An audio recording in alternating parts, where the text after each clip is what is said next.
العظيم حسبنا الله ونعم الوكيل نعم المولى ونعم النصير أعوذ بالله السميع العليم من الشيطان اللعين الرجيم بسم الله الرحمن الرحيم الحمد لله رب العالمين بارئ الخلائق أجمعين باعث الأنبياء والمرسلين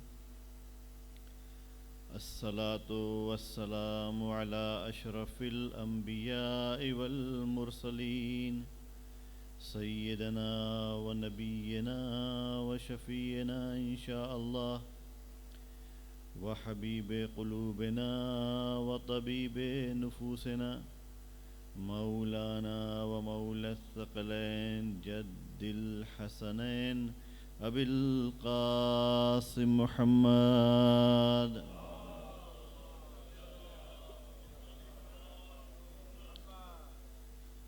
وعلى أهل بيته الطيبين الطاهرين المعصومين المظلومين الذين أذهب الله عنهم الرجس وطهرهم تطهيرا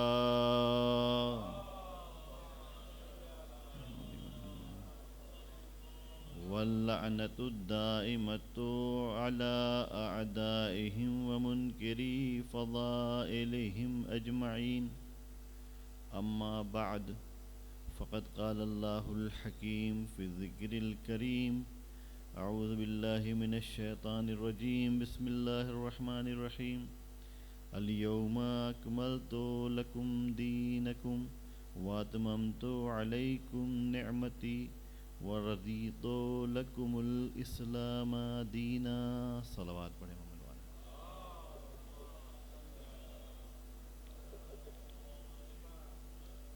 عزیزان گرامی ارشاد رب العزت ہوا کہ میں نے آج کے دن دین کو مکمل کر دیا وَأَتْمَمْتُ عَلَيْكُمْ نِعْمَتِي اور میں نے اپنی نعمتیں تمام کو عطا کر دیا نعمتوں کو کامل کر دیا نعمتوں کو مکمل کر دیا وَرَضِيتُ لَكُمُ الْإِسْلَامَ دِينًا اور آج ہی میں تمہارے لیے اسلام کو بطور دین آج میں راضی ہوا عزیزان گرامی اسی آیت کے ضمن میں کچھ باتیں آپ کے سامنے پیش کرتا آیا ہوں جو سلسلہ گفتگو پہنچا تھا وہ یہاں تک پہنچا کہ ہم اور آپ نے یہ جان لیا ہم نے اور آپ نے یہ جان لیا کہ خدا سوال کرے گا ہم نے اور آپ نے یہ جان لیا کہ کس چیز کے بارے میں سوال کرے گا ہم نے اور آپ نے یہ جان لیا کہ جواب سوال کیا ہوگا اور پھر اس کے ضمن میں کچھ باتیں اہل بیت اطہار علیہ السلام کی آپ کے سامنے پیش کی جہاں تک عن النعیم کی بات تھی وہ روایات کے ضمن میں نے آپ کے سامنے پیش کی لیکن معصومین نے اور بھی چیزوں کے سوال کے بارے میں گفتگو کی ہے کہ نعمت عظمیٰ کا سوال اپنی جگہ پہ ظاہر سی بات ہے اس نعمت عظمیٰ کے مقابلے میں کوئی نعمت اس کا مقابلہ نہیں کر سکتی لہذا عظیم سوال جو ہوگا وہ نعمت عظمیٰ کا ہوگا لیکن اگر آپ روایات کو جا کے کھنگالیں گے احادیث کا مطالعہ کریں گے تو آپ کو معلوم ہوگا کہ پیغمبر نے اور بھی چیزوں کے سوال کے بارے میں کہا ہے ایک حدیث ایک صلوات پڑھیں محمد وآل محمد پر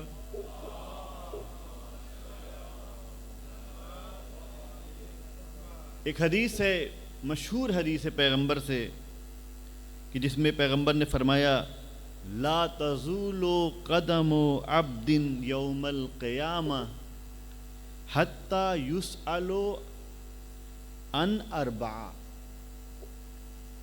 کہ کوئی بھی عبد اور بندہ قیامت میں اپنے قدم کو اٹھا نہیں پائے گا جب تک اس سے 4 سوال نہ کر دیا جائے گا، جب تک اس سے 4 سوال نہ پوچھ لیا جائے۔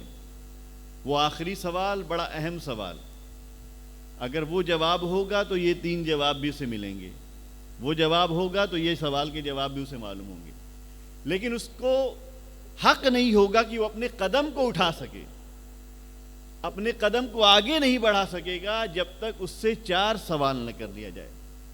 پہلا سوال کیا ہوگا؟ کیا پہلا سوال ہے ان عمرہ فیما افنا۔ سب سے پہلا جو سوال ہوگا وہ یہ ہوگا کہ تم نے اپنی عمر کو کہاں پہ فنا کیا، کہاں پہ اس کو صرف کیا، تم نے اپنی عمر کو کہاں پہ لگایا۔ دوسرا سوال وَأَن شَبَابِهِ فِيمَا أَبْلَاهُ، اور اس سے اس کی جوانی کے بارے میں سوال کیا جائے گا کہ تو نے اپنی جوانی کو کس کام میں لگایا، تو نے اپنی جوانی کو کس کام میں لگایا۔ وَأَن مَالِهِ مِنْ أَيْنَ اِكْتَسَبَهُ وَفِيمَا أَنْفَقَهُ، اور اس سے اس مال کے بارے میں سوال کیا جائے گا کہ تو نے اس کو کہاں سے حاصل کیا اور پھر کہاں پہ خرچ کیا۔ اس کو میں نے کیوں آج بیان کرنا چاہا کہ مولانا یہ تو آپ کی بات ٹکرا رہی ہے ایک دوسرے سے، کل تک تو آپ نے بڑی جوش میں کہہ دیا تھا کہ سوال نہ کھانے کا ہوگا، نہ پانی کا ہوگا، نہ دیگر نعمتوں کا ہوگا، صرف اور صرف سوال ہوگا، تو جواب بھی میں نے آپ کو بتا دیا۔ پھر یہ سب کیا ہے؟ پھر یہ سب کیا ہے؟ عزیزو توجہ رکھنی چاہیے کہ جہاں پہ سوال نہیں ہوگا وہاں پہ حلال کے اندر سوال نہیں ہوگا، کہ تم نے حلال طریقے سے کھانا لیا، رزق حاصل کر لیا، اب تم نے 1 گھونٹ پانی پیا کہ 1 گلاس پیا، اللہ یہ نہیں پوچھنے والا، اللہ اس پہ سوال نہیں کرنے والا۔ تم نے حلال طریقے سے مال حاصل کیا، اس سے تم نے بہترین طریقے کے کھانے کھائے، اللہ یہ سوال نہیں کرے گا کہ تم نے سادہ ہی کیوں نہیں کھایا، تم نے مرغن کیوں کھا لیا، یہ سوال نہیں کرے گا خدا۔ لیکن اللہ کو حق ہے کہ یہ سوال کرے کہ تم نے یہ مال لیا تو کیسے لیا، تم نے یہ مال کمایا تو کیسے کمایا۔ تو جو سوال ہوگا، سب سے پہلا سوال ان عمرہ فیما افنا، کہ اس سے سوال کیا جائے گا اس کی عمر کے بارے میں کہ تم نے عمر کو کہاں گزارا۔ ظاہر سی بات ہے عمر انسان کی ایک ایسی اپارچونٹی ہے، ایسا طلائی اور سنہری وقت ہے کہ جس میں انسان کو وہ موقع ملتا ہے کہ اس موقع کے اندر رہ کر کے آخرت کے لیے آذوقہ فراہم کر لے۔ متوجہ نہ پتہ؟ اس موقع کا استفادہ کر کے، اس موقع سے فائدہ اٹھا کر کے اپنے لیے آخرت کے لیے کچھ سامان سفر فراہم کر سکے۔ اگر یہی عمر انسان اس راستے میں صرف کرے گا جو راستہ سبب بنے گا آخرت کی آسائش کا، تو یہ عمر وہ عمر ہوگی جسے بابرکت عمر کہا جائے گا۔ یہ عمر وہ عمر ہوگی جو بابرکت عمر کہلائے گی۔ اور اس کے بعد اگر اس نے اسی عمر کو بیہودہ کام میں صرف کر دیا تو میں نے آپ کے سامنے مثال پیش کی تھی، ویسے ہی ہے کہ جیسے انسان کہیں پہنچ جائے اور پتہ چلا بیگ ہی نہیں لایا ہے، پتہ چلا کہ اس نے تو اپنے لیے لباس نہیں لیا، اس نے تو اپنے لیے پیسے نہیں رکھے تھے، اس نے تو اپنے لیے کچھ اور ضروریات کے سامان اکٹھا نہیں کیے تھے۔ اچانک ہم پہنچ گئے ایک ایسی بستی میں جہاں ہمیں نہ کوئی جاننے والا ہے، جہاں نہ ہمیں کوئی ماننے والا ہے، نہ کوئی پوچھنے والا ہے، تو انسان وہاں پہ کف دست ملتا نظر آئے گا۔ تو پہلا سوال عمر کے سلسلے سے، کیوں عمر کے سلسلے سوال ہوگا کہ عمر وہ وقت ہے آپ کے لیے، ہمارے لیے، کہ جس میں ہم رہ کر کے صحیح فائدہ اٹھا کر کے آخرت کے لیے اپنے لیے سامان فراہم کر سکتے ہیں. اور دوسرا سوال کیا ہوگا؟ ان شبابہی. میرے خدا رسول اللہ سے ہم کہیں گے یا رسول اللہ، اللہ سے کہیے کہ بھئی عمر کا پوچھ لیا کافی تھا، پھر عمر میں شباب کے بارے میں سوال کیوں کیا جا رہا ہے؟ ان شبابہی، اس کی جوانی. جوانی بھی تو عمر کا حصہ ہے نا، جوانی بھی عمر کا حصہ ہے، لیکن جوانی کے لیے الگ سوال. معلوم یہ ہوتا ہے، یہ الگ سے سوال کرنا بتاتا ہے کہ جوانی انسان کی زندگی کا اہم اور سنہرا وقت ہوا کرتا ہے. جوانی انسان کی زندگی کا بڑا عظیم وقت اور سرمایہ ہوا کرتا ہے. یقیناً انسان کی عمر بڑھ جائے، بڑھاپا ہے، ہو سکتا ہے بہت سے وہ نیک کام کرنا چاہتا ہو لیکن اس کے قدم نہ ساتھ دے رہے ہوں، نیک کام کرنا چاہتا ہو اس کا ہاتھ نہ ساتھ دے رہا ہو، نیک کام کرنا چاہتا ہو لیکن وہ کچھ کما نہیں پا رہا ہے. لیکن جوانی میں اکثر اوقات کوئی ایکسکیوز نہیں پایا جاتا، جوانی میں اکثر اوقات کوئی رکاوٹ نہیں ہوتی. اب کوئی جوان ہی بیمار ہو جائے تو اللہ اس کی ہدایت کرے. اب لیکن معمولاً جوان بیمار نہیں رہتے، معمولاً جوان سستی کے شکار نہیں رہتے، معمولاً جوان محنت کش ہوتے ہیں، معمولاً جوان کوشش کرتے ہیں. لہذا جوانی میں جو ایسٹ جمع کر لے گا بڑھاپے میں اسی کو کام میں لائے گا، بڑھاپے میں وہی کام آئے گا. تو معلوم یہ ہوتا ہے کہ جوانی سے اسپیشلی الگ سے سوال کرنا بتاتا ہے کہ تمام عمر اپنی جگہ، جوانی تمہاری اپنی جگہ. یہی وجہ ہے کہ تمام عمروں کے بارے میں جنت میں کوئی تذکرہ نہیں کیا گیا. تذکرہ کیا گیا تو شباب اہل الجنہ کا کیا گیا، تذکرہ کیا گیا تو شباب اہل الجنہ. یہ حسن حسین کیا ہے؟ سیدہ شباب اہل الجنہ. نہ بوڑھوں کا ذکر ہے نہ بچوں کا ہے، یہاں پہ تذکرہ ہے کہ حسنین اگر سردار ہیں تو جنت کے جوانوں کے سردار ہیں.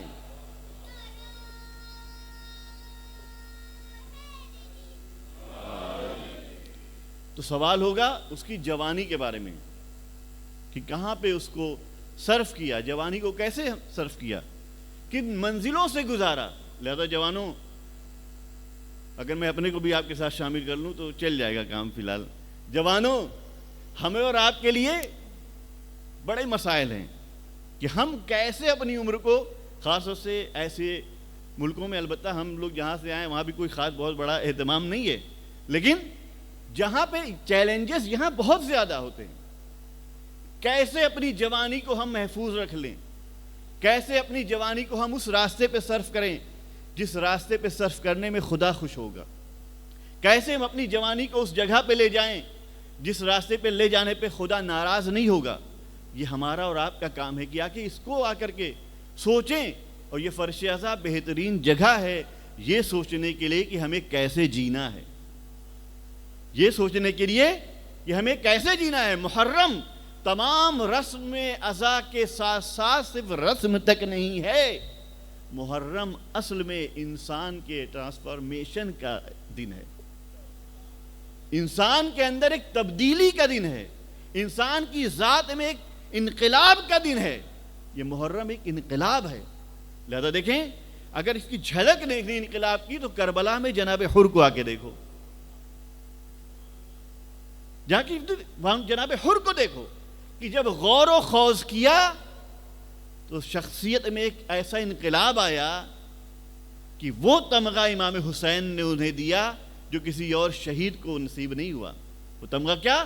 پیشانی پہ رومال کی شکل میں دیا، پیشانی پہ رومال کی شکل میں دیا. اب ذرا سوچیے، یہ رومال بھلے ہی دیکھنے میں کپڑا ہو لیکن حشر کے میدان میں یہ رومال ایک میڈل کی جیسا چمکے گا، ایک بہترین تمغے کی طرح چمکے گا. کیوں؟ کیونکہ یہ رومال کوئی معمولی رومال نہیں ہے، امام وقت سے حاصل ہوا رومال ہے. جو امام اپنے ہاتھ سے اٹھا کے خاک دے دے تو جواہر بن جائے، وہ اگر اپنا استفادہ کیا ہوا رومال دے گا تو کتنا عظیم ہوگا. ایک صلوات پڑھے محمد والے محمد پر.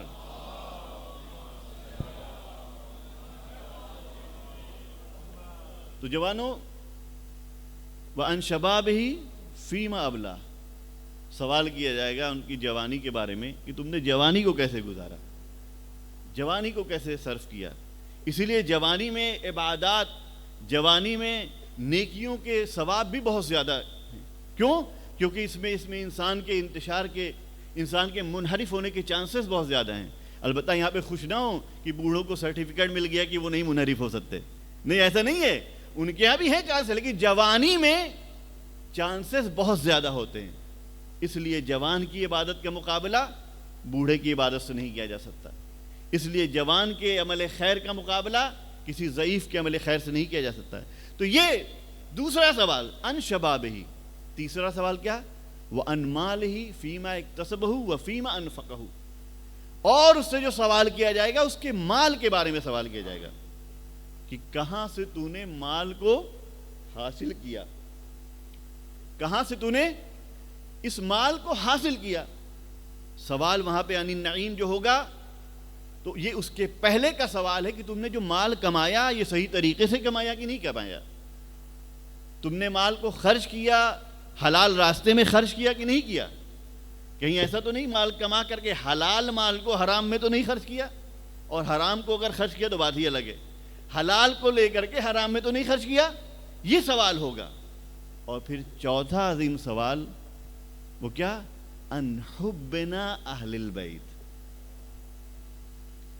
چوتھا جو سوال ہوگا وہ یہ، ہم اہل بیت کی محبت کے بارے میں سوال کیا جائے گا. یہیں سے بات واضح ہو گئی کہ اصل میں سوال عظما جو ہوگا محبت کا ہوگا. کہا اس محبت میں رہنے کے لیے تمہیں اپنی عمر کو بھی ولائی گزارنا ہے، جوانی کو بھی ولائی گزارنا ہے. ایک صلوات پڑھے محمد و آل محمد پر.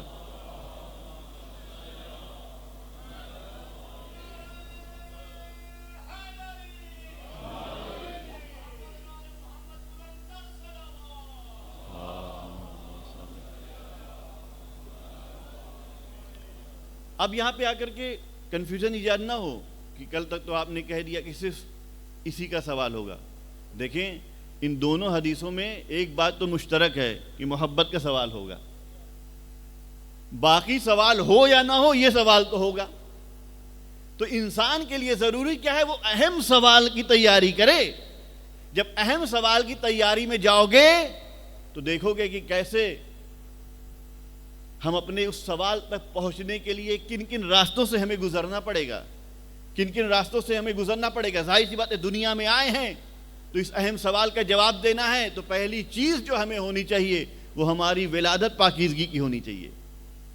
اس کے بعد ہماری عمر پاکیزگی کی ہونی چاہیے، ہماری جوانی بھی پاکیزگی کی ہونی چاہیے. ہم مال حلال کسب کرنے کی کوشش کریں، ہم حرام میں خرچ نہ کرنے کی کوشش کریں. جب یہ تمام چیزیں ہم کرنے لگیں گے تو اس منزل پر پہنچ پائیں گے کہ اہل بیت کی محبت کے لیے راستہ ہموار ہو سکے.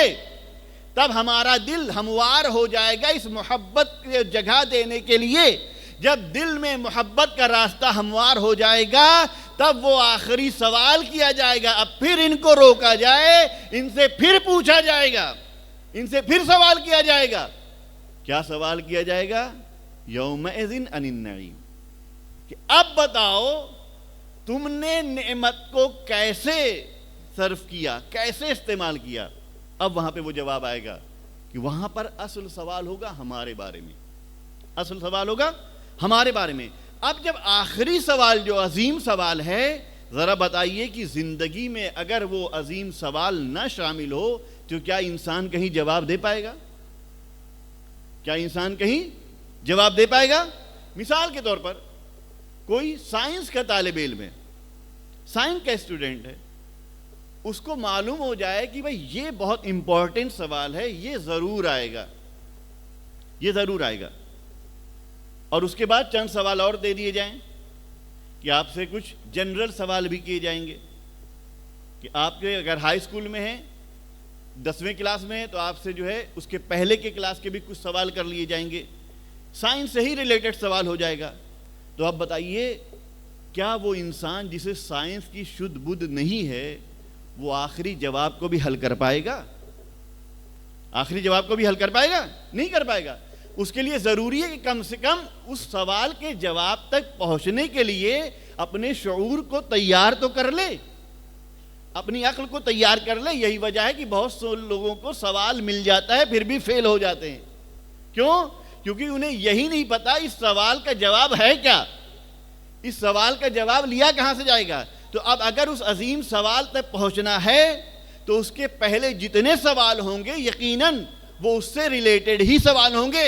اب اس جوانی کو اللہ اپنی نظروں میں رکھے گا جو جوانی ولائے اہل بیت کے ساتھ گزاری ہوئی ہو، اس عمر کو اللہ اپنی نگاہوں میں جگہ دے گا جو عمر اہل بیت کی محبت کے ساتھ گزاری گئی ہو، اس رزق کو اللہ اپنی نظروں میں رکھے گا جو رزق محبت اہل بیت کے ساتھ حاصل کیا گیا ہو، اس رزق پہ اللہ اپنی نظروں میں رکھے گا جو رزق اہل بیت کی محبت کے ساتھ خرچ کیا گیا ہو۔ جب تمام چیزوں میں حب اہل بیت کو انسان شامل کر لے گا تو دنیاوی زندگی بھی اس کی غدیری زندگی ہوگی، اور حشر کے میدان میں جب پہنچے گا تو کہیں گے اہل بیت اطہار یہی وہ ہمارا چاہنے والا ہے جو یہاں پہ ہمارے ساتھ بیٹھنے کے لائق بن کے آیا ہے۔ ایک صلوات پڑھے محمد و آل محمد پر۔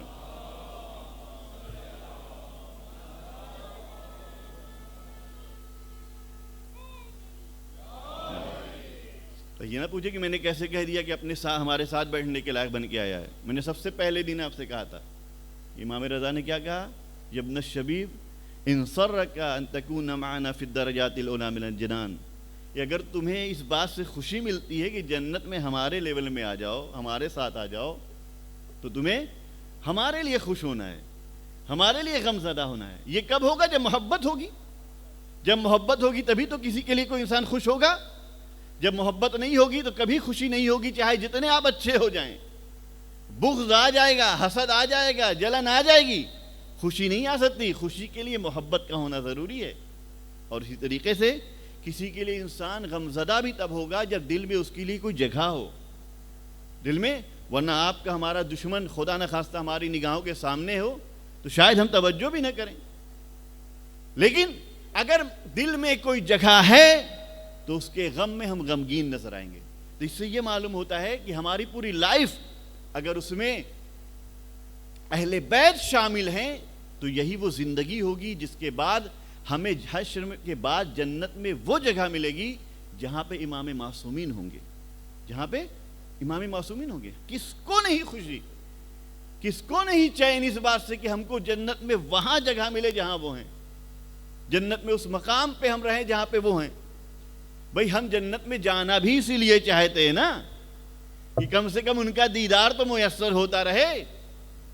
ہم مرنے پہ بھی اس لیے خوش ہوتے ہیں کہ مرنے سے پہلے بھی دیدار میسر ہوگا، اور پھر جنت میں جانے کے لیے اس لیے بھی خوش ہیں کہ تمام چھوٹی نعمتوں کے ساتھ نعمت عظماء اہل بیت بھی نگاہوں کے سامنے ہوگی۔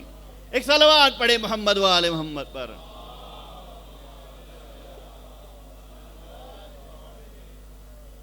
تو یہ چند سوال ہیں جو وہاں پہ کیے جائیں گے۔ ان حبنا اہل البیت، ہم اہل بیت کی محبت کے بارے میں سوال کیا جائے گا، محبت کے سلسلے سے سوال کیا جائے گا۔ لیکن تمام یہ حدیثوں کے باوجود، ان پیغامات کے باوجود، اس تبلیغ کے باوجود لوگوں نے کیا کیا؟ یعرفون نعمت اللہ، اللہ کی نعمت کو پہچانا، لیکن پھر اس کے بعد کیا کیا؟ اس کا انکار کر دیا، اس کا انکار کر دیا۔ وَأَكْثَرُهُمُ الْكَافِرُونَ، اور اکثر لوگ کیا ہیں؟ انکار کرنے والے ہیں، انکار کرنے والے ہیں۔ کیا اس سے مراد کیا ہے؟ کون سی نعمت کو لوگوں نے پہچانا پھر انکار کر دیا؟ تو امام نے کیا کہا؟ وہ نعمت ہے جو غدیر کے میدان میں پہنچائی گئی، وہ نعمت ہے جو میدان غدیر میں پہنچائی گئی۔ کہا اس کو پہنچایا گیا، تبلیغ کی گئی، لوگوں نے سنا پھر بھی اس کا انکار کیا، تو اب کیا ہوا؟ جب انکار کریں گے تو ظاہر سی بات یہ کفران نعمت ہوا۔ کفران نعمت ہوتا ہے تو کیا ہوتا ہے؟ بہت سارے لوگ ایسے ہوتے ہیں جو اپنی نعمتوں کو نقمت میں تبدیل کر دیتے ہیں۔ نعمت آفت بن جایا کرتی ہے، نعمت عذاب کا سبب بن جایا کرتی۔ کیوں؟ کیونکہ انہوں نے اپنی نعمتوں کو عذاب میں تبدیل کر دیا، نقمت میں تبدیل کر دیا، برائی میں تبدیل کر دیا۔ اس نعمت کو اس طریقے سے ہینڈل نہیں کیا جس طریقے سے اس نعمت کی پاسبانی کرنی چاہیے تھی، اس نعمت کا اس طریقے سے خیال نہیں کیا۔ لہذا روایات میں ملتا ہے جناب جابر کے بارے میں جناب جابر کون ہیں؟ کئی اماموں کے ساتھ زندگی گزاری ہے. ایسی ذات جب گلیوں میں گزرتے تو کیا کہتے تھے کہ پیغمبر نے فرمایا ہے علی خیر البشر، علی خیر بشر ہیں، بہترین بشر ہیں. فمن ابا فقد کفر، جس نے علی کا انکار کیا اس نے کفران نعمت کیا، اس نے کفران نعمت کیا. ومن رضی فقد شکر، اور جس نے علی کے ماننے پر اپنی رضایت کی مہر لگا دی، گویا اس نے شکر پروردگار ادا کیا، گویا اس نے شکر پروردگار ادا کیا. اب یہاں سے بات اب چلے کہ جب انسان کو نعمتیں زیادہ ملیں یا کم ملیں، ہر نعمت پر شکرانہ واجب ہے، ہر نعمت پر شکرانہ واجب ہے. کیوں؟ لَإِن شَكَرْتُمْ لَأَزِيدَنَّكُمْ، تمہارا ہی فائدہ ہے. اگر تم نے شکریہ ادا کرنا شروع کر دیا تو فائدہ تمہارا ہے. لَإِن شَكَرْتُمْ، اگر تم نے شکریہ ادا کیا، لَأَزِيدَنَّكُمْ، تو میں تمہاری نعمت کو بڑھاتا رہوں گا. تمہیں آج تھوڑا سا ملا، کچھ پاؤنڈز مل گئے، شکر پروردگار، تمہارے رزق میں برکت ہوتی رہے گی، تمہارے رزق میں برکت ہوتی رہے گی، اللہ بڑھاتا رہے گا. تمہیں ایک دوست مل گیا بہترین، شکر پروردگار، اللہ دوستوں کا جرم بڑھاتا رہے گا. تمہیں اچھی فیملی مل گئی، شکر پروردگار، تمہاری اولاد کو اللہ بڑھاتا رہے گا. تمہیں بہترین اولاد مل گئی، شکر پروردگار، اسے تمہاری آخرت کے لیے سرمایہ بناتا رہے گا. یہ تمہاری نعمتوں کے شکریہ کے سلسلے میں اللہ تمہیں اضافہ کرتا رہے گا، بڑھاتا رہے گا، تمہیں مزید دیتا رہے گا. تو اگر شکریہ کرو گے، ادا کرو گے تو تمہارا فائدہ ہوگا. تو چھوٹی نعمت ہو تب بھی شکریہ، بڑی نعمت ہو تب بھی شکریہ، کوئی بھی نعمت ہو تب بھی شکریہ. لہذا معصوم نے فرمایا، کیا فرمایا؟ من انعم اللہ علیہ بنعمت، جس شخص پہ اللہ نے کوئی نعمت عطا کی ہو، جس شخص کو، فقد فعرفہا بقلبہ، اور پھر کیا کیا ہو؟ کہ جس کو اللہ نے نعمت کے طور پہ کچھ دیا ہے. ہر نعمت پہ شکریہ ضروری ہے، کیونکہ شکریہ کرو گے تو نعمتیں بڑھتی رہیں گی. تو شکریہ کرنا کیسے ہے؟ شکریہ کرنا کیسے ہے؟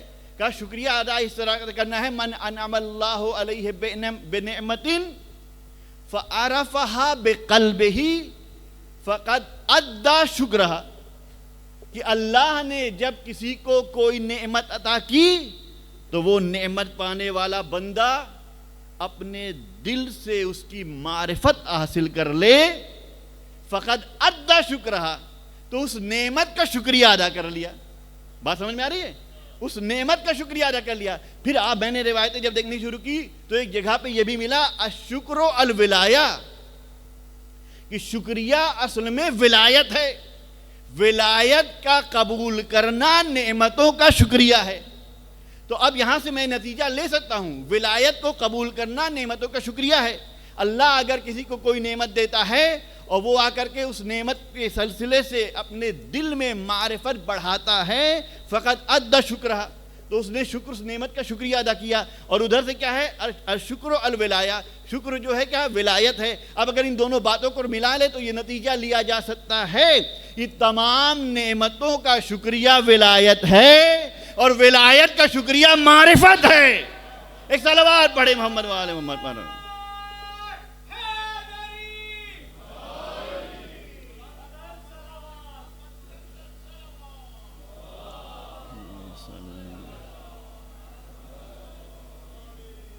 میں نے حدیثیں آپ کے سامنے پڑھی، کوئی میری بات نہیں ہے کہ لفاظ یا کہ کر دی ہو یہاں پہ، نہیں. معصوم نے فرمایا اگر نعمت کی معرفت تم نے حاصل کی تو گویا تم نے اس کا شکریہ ادا کیا. تو بتائیے یہ ولایت عظمیٰ اگر ہمیں نصیب ہو رہی ہے تو اس کا شکریہ ضروری ہے کہ نہیں ہے؟ کیسے ادا کریں گے اس کا شکریہ؟ امام نے کہا، میں نے تو راستہ بتا دیا، فعرفہا بقلبہ، اپنے دل میں معرفت بڑھاتے جاؤ، شکریہ اہل بیت ادا ہوتا رہے گا. معرفت علی بڑھاتے جاؤ، علی کا شکریہ. معرفت حسن بڑھاتے جاؤ، حسن کا شکریہ، معرفت حسین بڑھاتے جاؤ، حسین کا شکریہ، معرفت سیدہ بڑھاتے جاؤ، سیدہ کا شکریہ، اور ان تمام حضرات کی معرفت بڑھاتے جاؤ، رسول خدا کا شکریہ، رسول کی معرفت بڑھاتے جاؤ، خدا کا شکریہ۔ تو اس کا مطلب یہ ہوا انسان اگر شکر گزار اہل بیت ہے تو شکر گزار پیغمبر بھی ہے، شکر گزار خدا بھی بن جایا کرتا ہے۔ ایک صلوات پڑھے محمد وآل محمد پر۔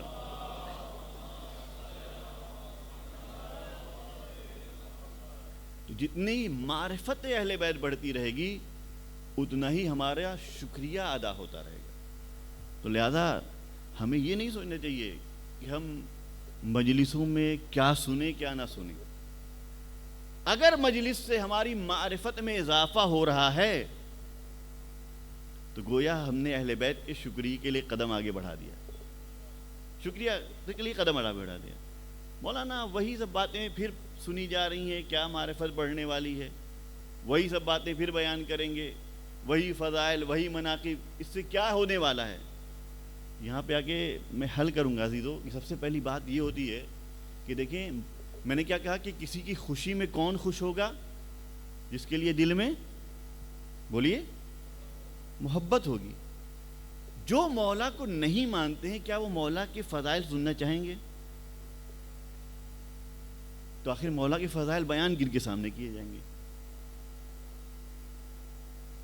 حق تو یہ ہے کہ پہلا حق ان کے لیے ہے جو مولا کو مانتے ہو، خوش ہوتے ہیں ان کے لیے، تاکہ ان کو یہ فضائل سنائے جائیں، اس سے ان کی خوشی دوبالا ہو۔ اور جب خوشی بڑھے گی تو جذبہ محبت بڑھے گا، جب معرفت بڑھے گی تو جذبہ الفت بڑھے گا۔ یہی وجہ ہے جب معرفت بڑھ گئی تو چراغ بجھا دیے گئے، کوئی جانے کے لیے تیار نہ رہا ہے۔ یہ معرفت کا تقاضا تھا کہ جب معرفت بڑھ جاتی ہے، اور معرفت کیسے بڑھے گی؟ تذکرے سے، ذکر سے۔ لہذا پیغمبر نے شروع ہی میں کہہ دیا تھا کہ دیکھو تمہیں عرفان حاصل کرنا ہے تو ہر بزم کو ان کے ذکر سے سجا دینا، ہر بزم کو ان کے ذکر سے سجا دینا۔ ذکر علی عبادہ، ذکر علی عبادہ، علی کا ذکر عبادت ہے۔ تو جس بزم میں ان کا ذکر ہوگا اہل بیت اطہار علیہ السلام کا، وہ عبادت کے قابل ہو جائے گی، عبادت بن جایا کرے گی۔ لیکن جب ذکر ہوگا تبھی معرفت ہوگی۔ میں اپنے لوگوں کے لیے مسائل حل کر دوں کہ بھائی یہاں پر یہ ہم کہہ کے آگے نہیں بڑھ سکتے کہ ریپیٹیشن ہے، ریپیٹ ہو رہی ہے چیزیں، مناقب، فضائل ہم سنتے آ رہے ہیں، اس سے کیا ہونے والا ہے؟ اس سے بہت کچھ ہونے والا ہے۔ ہر ریپیٹیشن انسان کے لیے برا نہیں ہوتا، بہت سارے ریپیٹیشن ترقی کے لیے ہوا کرتے ہیں۔ آپ بتائیے، آپ روز آفس جاتے ہیں، آپ کہیں گے روز آفس جا رہے ہیں، روز آفس جا رہے ہیں، بھائی ایک دن نہ جائیے پھر سمجھ جائیے کیا ہوگا۔ بات سمجھ میں آ رہی ہے؟ ایک دن نہ جائیے پھر سمجھ میں آئے گا کہ میرا آج ریپیٹ کرنا کتنا اہم تھا۔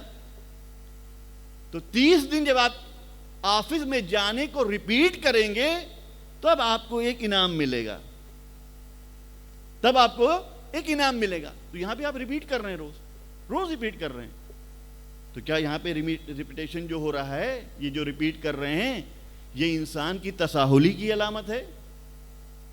یہ انسان کی سستی کی علامت ہے؟ یہ انسان کی کن ذہنی کی علامت ہے؟ کہا نہیں مولانا، یہ جو ریپیٹ ہو رہا ہے یہ اس لیے ہو رہا ہے تاکہ ہماری ترقی ہو سکے، بہتر طریقے سے ترقی ہو سکے۔ تو ہر تکرار اور ریپیٹیشن یہ انسان کی تنزل کا سبب نہیں ہوتا۔ اب دیکھیے نماز، ہم الحمدللہ انشاءاللہ سبھی روز صبح کی نماز پڑھتے ہیں، روز ظہر کی نماز پڑھتے ہیں، روز مغرب عشاء کی نماز پڑھتے ہیں۔ آخر روز روز روز روز ریپیٹ تو کر رہے ہیں نا۔ اگر اللہ کو کوئی اجر دینا تھا تو بھائی ایک دن پڑھ لیا تھا کافی تھا، یہ روز کیوں پڑھوا رہا ہے؟ کیا یہ ریپیٹ بار بار کرا رہا ہے؟ اگر ریپیٹ کروا رہا ہے تو بھئی کیا مجبوری تھی اللہ کو ریپیٹ کرانے کی؟ کیا نہیں، یہاں پہ ریپیٹ نہیں ہے۔ اس کو سمجھنے کے لیے آپ کے لیے ضروری ہے کہ مثال سمجھیے۔ آپ سبھی لوگوں کے گھروں میں زینہ ہوگا، اسٹیئرس ہوں گے، ہے کہ نہیں ہے؟ اس میں کیا کرتے ہیں آپ؟ سیم کام کرتے ہیں کب تک؟ جب تک اوپر نہیں پہنچ جاتے۔ سیم کام کرتے ہیں کب تک؟ جب تک اوپر نہیں پہنچ جاتے۔ جب اوپر پہنچ جائیں گے تو کیا ہوگا؟ آپ کیا کہیں گے کہ میں نے قدم جیسے بڑھایا تھا ویسے ہی دوبارہ ریپیٹ کیا، ویسے ہی پھر ریپیٹ کیا، ویسے ہی پھر ریپیٹ کیا، ویسے ہی پھر ریپیٹ کیا. کہا دیکھنے میں یہ ریپیٹیشن ہے، لیکن ہر بار جب ہم ریپیٹ کر رہے تھے ایک منزل اوپر آ رہے تھے. آ رہے تھے نہیں آ رہے تھے؟ ایک قدم اوپر آ رہے تھے. ایسے ہی نماز جو ہم روز پڑھتے ہیں، ہر نماز ہمیں ایک منزل اللہ سے قریب کرتی ہے. لہذا یہ نہ سمجھے کہ نماز ریپیٹ کی جا رہی ہے، نہیں، ہر نماز کو واجب کیا گیا ہر دن، تاکہ ہر دن تم ایک قدم اللہ سے قریب ہو سکو. اب اگر کسی کو اللہ سے قریب ہونا ہے تو روز نمازی بھی بننا ہے، اہل بیت سے قریب ہونا ہے تو روز اظہار محبت بھی کرنا ہے. ایک صلوات پڑھیں محمد و آل محمد پر.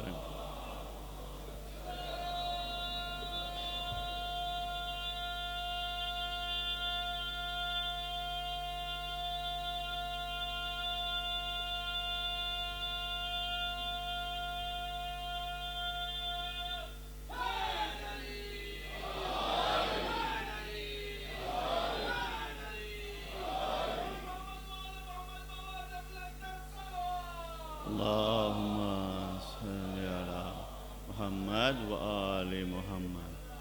تو ان تذکرے سے انسان کی معرفت بڑھے گی. ایسے ہی یہ تذکرہ ہر دن انسان کو ایک نیا جذبہ دیتا ہے، اور یہی جذبہ اسے حر جیسی سعادت حاصل کرنے کی قسمت عطا کرتا ہے. یہ جذبہ، یہ معرفت بڑھے گی. جب تذکرہ ہوگا معرفت بڑھے گی. معرفت بڑھے گی تب انسان نے عاقل کبھی کسی کو پہچاننے کے بعد بے حرمتی کرتا نظر نہیں آئے گا.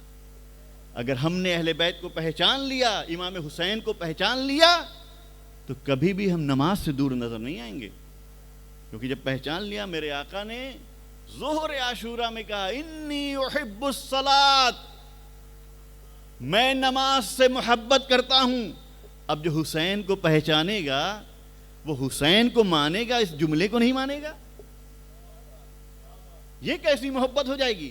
تو اس لیے ضروری ہے کہ تذکرہ ہو، کیونکہ معرفت بڑھے گی. جب معرفت بڑھے گی تو جذبہ الفت بڑھے گا. جب جذبہ الفت بڑھے گا تب انسان عمل کی منزل میں مجبوراً آگے بڑھے گا کہ اب محبت میں گرفتار ہو گیا ہوں، میں یہاں سے فرار نہیں کر سکتا.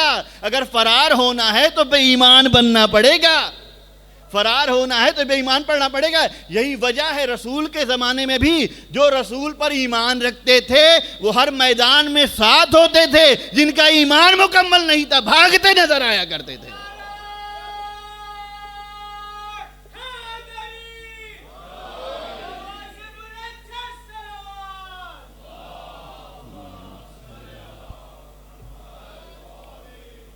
تو یہ معرفت اور الفت انسان کو اہل بیت کے راستے پہ چلنے کے لیے تیار کرتی ہے. لہذا آج میں اس عظیم شخصیت کا ذکر کرنا چاہتا ہوں کہ جس کو وقت کے امام نے فقیہ کہہ کے پکارا، فقیہ کہہ کے پورا. کتنی سعادت ہے انسان کے لیے. ہمارے لیے یہی سعادت ہے کہ ہم امام کو پہچان لیں اپنی حیثیت پر، ورنہ ان کی ذات کو کون پہچانے گا؟ اپنی حیثیت پر. لیکن کتنی بڑی سعادت ہے کہ میرا امام ہمیں کسی اچھے لقب سے یاد کر لے، اچھے لقب سے یاد کر لے. صحیح سی بات ہے، چوتھی محرم ہے، لشکر آنے شروع ہو چکے تھے. ابھی یہ مجمع ہے، ایک ساتھ باہر نکلے تو جوتوں کی آواز آنے لگے گی، شوز کی آواز آنے لگے گی. ظاہر سی بات ہے، لشکر آ رہا تھا، گھوڑے تھے، اونٹ تھے، پیدل لوگ تھے، آوازیں آئی تھیں. جناب زینب آتی، بھیا یہ کیسی آواز آ رہی ہے؟ کوئی ایک دو لوگ آئے تھے؟ ہزاروں آئے تھے، کم سے کم تو 30,000 آئے تھے نا. کیسی آواز آ رہی ہے بھیا؟ کہ بہن یہ لشکر آ رہا ہے ظالموں کا، دشمنوں کا، یہ لشکر آ رہا ہے. اے میرے بھیا، ایسے وقت میں کوئی آپ کا مددگار نہیں ہے. اے میرے بھیا، اگر آپ کسی کو مدد کے لیے پکارنا چاہتے ہیں تو اپنے دوست حبیب کو کیوں نہیں پکارتے؟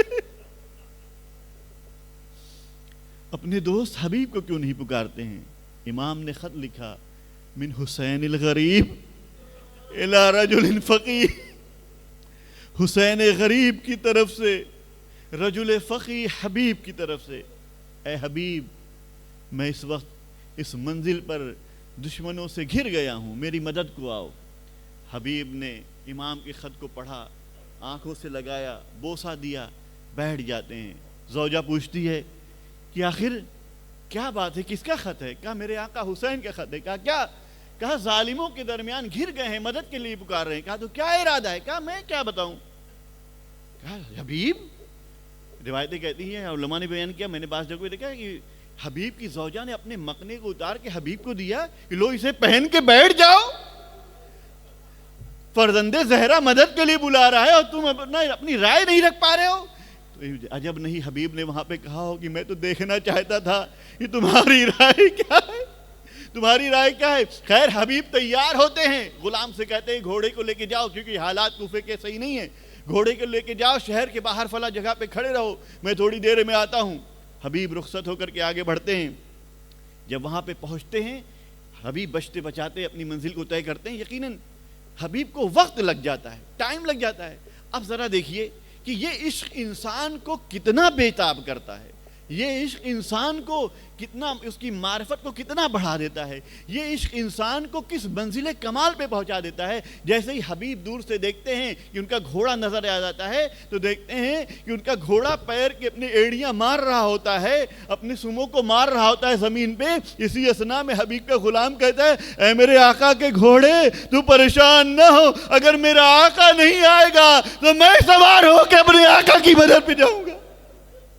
ہاں عزیزو، حبیب کوفے سے چلتے ہیں اور اس کے بعد وہ منزل آتی ہے کہ حبیب کربلا پہنچتے ہیں۔ اب ذرا سوچئے کیا اخلاق حسینی ہے، کیا اخلاق حسینی ہے۔ اب یہاں پہ حبیب آتے ہیں، حبیب آتے ہیں تو یقیناً انسان بلایا ہوا مہمان ہے۔ ایسے وقت میں انسان کی کیا خواہش ہوگی کہ جو کچھ ہے وہ پیش کر دیا جائے۔ امام مظلوم کی کیسی مظلومی ہے، اے حبیب تو ایسے وقت میرا مہمان بنا ہے کہ پلانے کے لیے قطرے آپ بھی نہیں ہے۔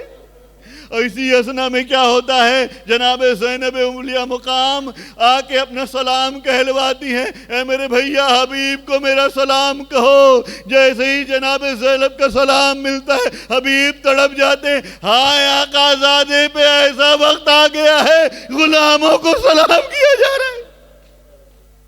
اجرکم اللہ، غلاموں کو سلام کیا جا رہا ہے۔ ہاں عزیزو، اب اس کے بعد صبح عاشور نمودار ہوتی ہے، صبح عاشور نمودار ہوتی ہے۔ ابن نمیر جناب حبیب کے بارے میں دو طریقے کی روایتیں ہیں کہ ان کی شہادت، ایک تو یہ میدان جنگ میں گئے، یا جو ہے مولا نے ان سے کہا تھوڑا سا مہلت لے لو نماز کے وقت کے لیے، دونوں چیزیں بیان ہوئی۔ بہرحال یہ کہ ابن نمیر کے سامنے گئے، کہا کہ مجھے تھوڑا سا وقت دے دو، میرے آقا نماز پڑھ لیں۔